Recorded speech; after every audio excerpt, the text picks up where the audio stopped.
College वाना में मौजूद तमाम तलबा और असातिज़ा को बाहिफाजत रेस्क्यू कर लिया गया। सिक्योरिटी ज़राए के मुताबिक ऑपरेशन अब जामी तरीके से हतमी अंजाम को पहुँचाया जाएगा। आखिरी ख्वारिश और जहन्नुम वासिल करने तक ऑपरेशन जारी रहेगा। तमाम तलबा और असातिज़ा के हौसले बुलंद हैं। गुज़िश्ता रोज़ दहशत गर्दों ने कैडेट कॉलेज वाना के गेट से बारूद से भरी गाड़ी टकरा दी थी।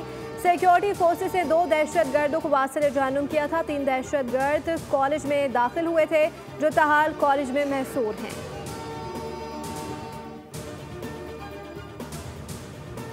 इस्लामाबाद G11 कचहरी के बाहर भारतीय स्पॉन्सर्ड और अफगान तालिबान की प्रॉक्सी फितनल ख्वारिश का खुदकुश धमाका। धमाके में 12 अफराद जान बहक और 30 जख्मी हो गए।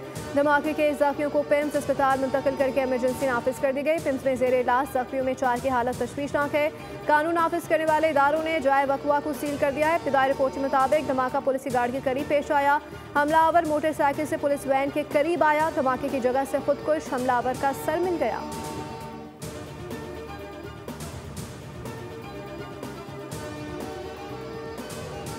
और सदर मुमलिकत आसिफ अली जरदारी के खुदकुश धमाके की शदीद मुज़म्मत। जाँ बहक अफराद के लवाकिन से दिली हमदर्दी और ताज़ियत का इज़हार। कहा दहशत गर्द अनासर पाकिस्तान के अमन इस्तेकाम के दुश्मन हैं। वतन अजीज़ से बैरूनी पुशपनाही में सरगर्म दहशत गर्दों का मुकम्मल खात्मा किया जाना ज़रूरी है। वज़ीर आज़म शहबाज शरीफ ने नोटिस लेते हुए वज़ीर दाखिला और IG इस्लामाबाद से फौरी रिपोर्ट तलब कर ली। वज़ीर आज़म ने कहा भारतीय प्रॉक्सीज़ के निहत्ते शहरियों पर दहशत गर्द हमले काबिल मुज़म्मत हैं। जिम्मेदारों को कैफर किरदार तक पहुँचा कर दम लेंगे। सब्सक्राइब करें और बेल दबाएं ताकि कोई खबर रह न जाए।